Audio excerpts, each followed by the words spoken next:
Wall Street made a $2 trillion housing bet, and it's collapsing in real time. Tampa Bay just lost $360 million in institutional investor equity.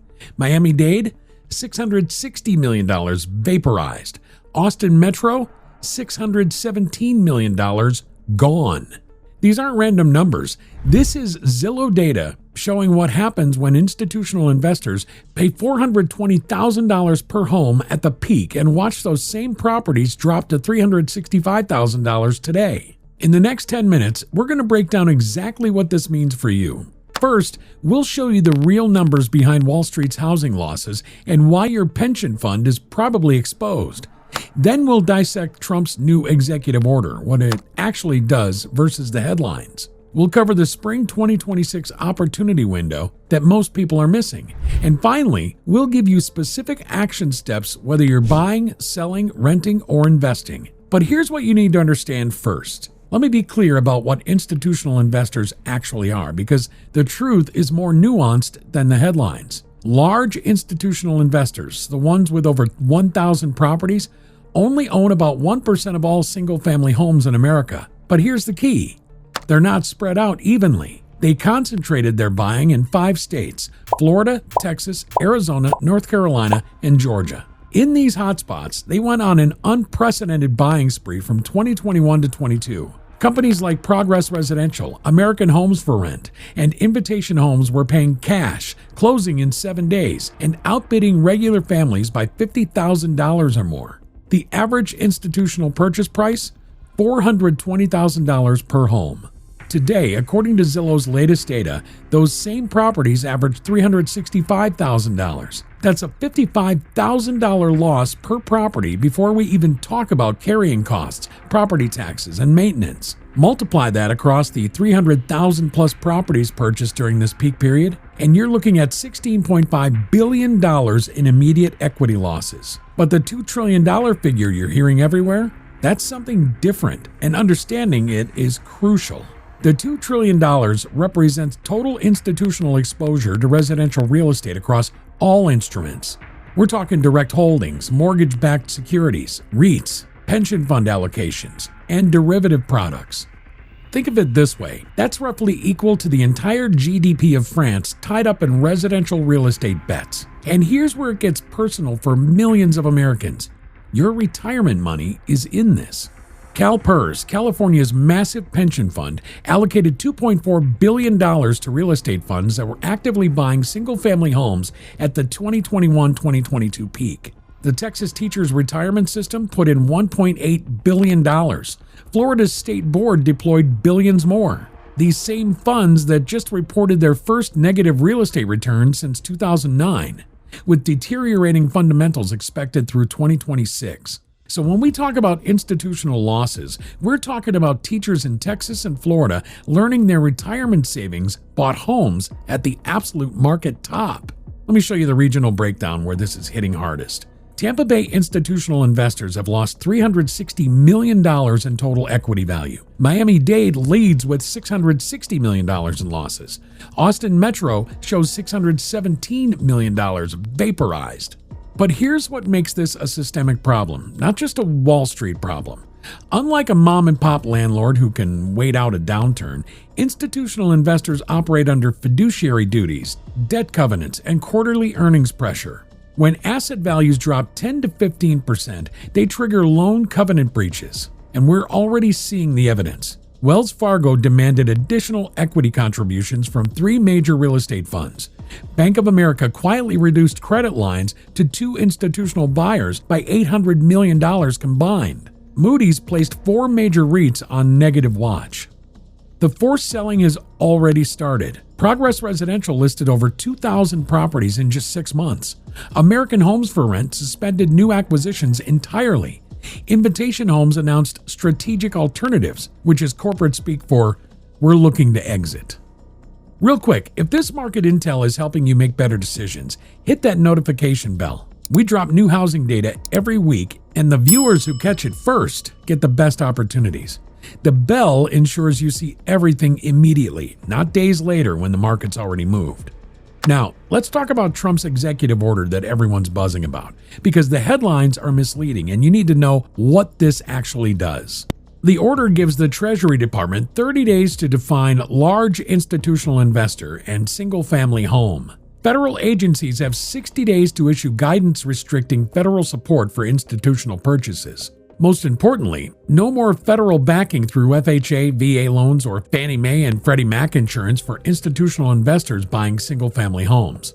The Justice Department and FTC will examine these purchases for antitrust violations and coordinated vacancy and pricing strategies. But here's what it does not do yet. It doesn't ban institutional investors outright. It stops federal support for their purchases. Build to rent is explicitly exempted, and shell companies can likely still be used, though the Corporate Transparency Act of 2024 now requires beneficial ownership disclosure. Now, we need to address the elephant in the room because credible analysis means acknowledging opposing viewpoints. Critics argue that institutional investors account for only 1 to 2% of recent home purchases nationwide. They say the root cause of housing unaffordability is a 6 million home supply deficit, not investor demand. Goldman Sachs economists state that restricting investor demand does nothing to address supply.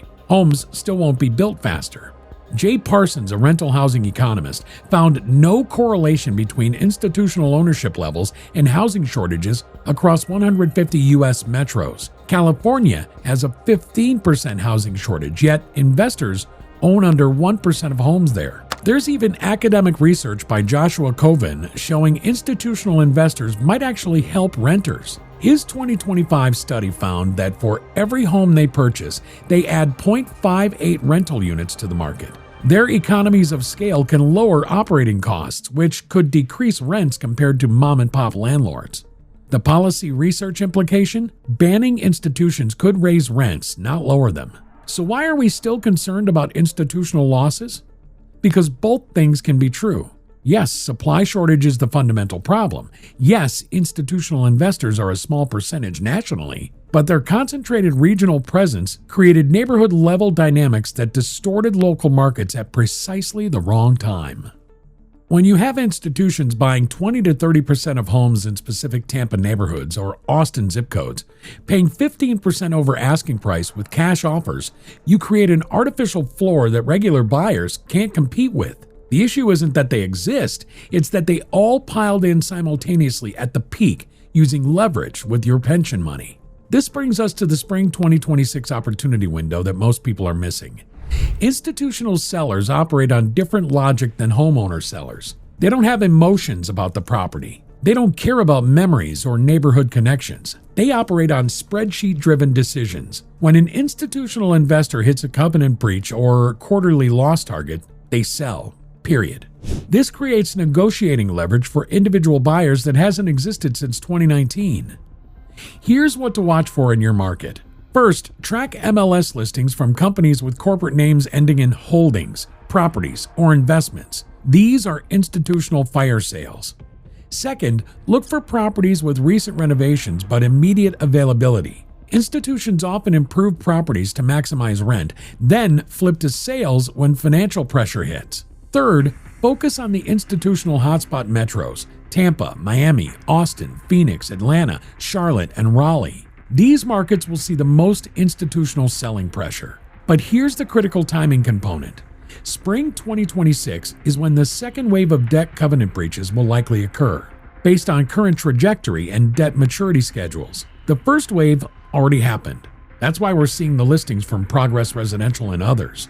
The second wave will be larger because it includes the REITs and funds that tried to hold through the initial downturn. For buyers, this means having pre-approval ready and cash reserves to move quickly when these opportunities surface. For current homeowners in institutional heavy neighborhoods, this means your local market might see more price pressure than national average suggests. For renters, the implications are mixed. If institutions sell to owner occupants, rental supply tightens and rents could rise in affected neighborhoods. Let's talk about what this means for your retirement accounts, because this is probably hitting closer to home than you realize. Check your 401k or pension fund's real estate allocation.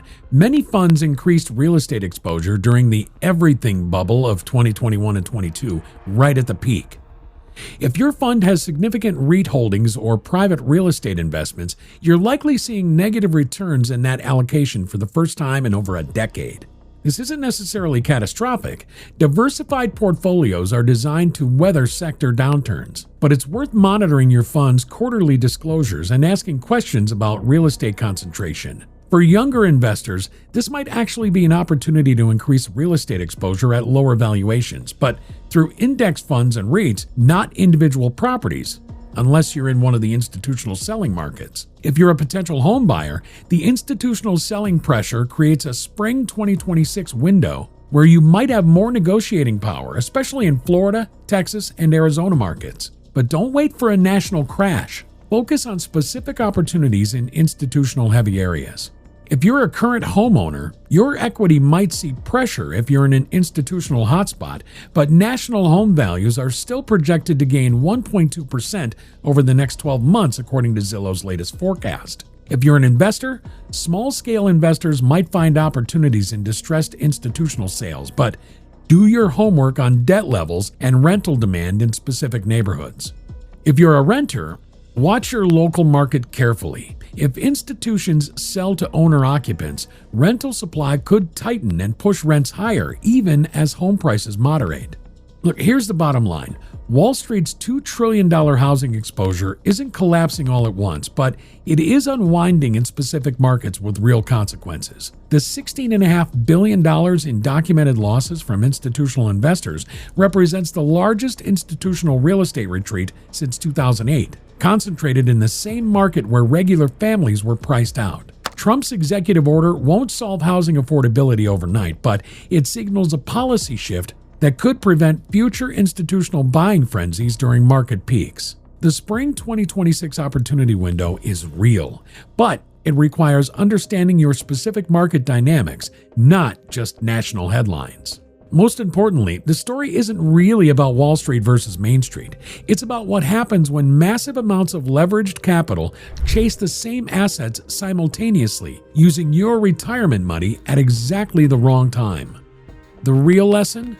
Supply shortage remains the fundamental driver of housing costs, but timing, leverage, and institutional behavior can create regional opportunities for individual buyers who understand what's actually happening. And remember, housing markets move fast, so make sure you're getting these updates the moment they drop. Hit that notification bell if you haven't already. If you found this breakdown helpful, subscribe for more housing market analysis that cuts through the headlines to give you actionable insights. Thanks for watching. We'll see you next time.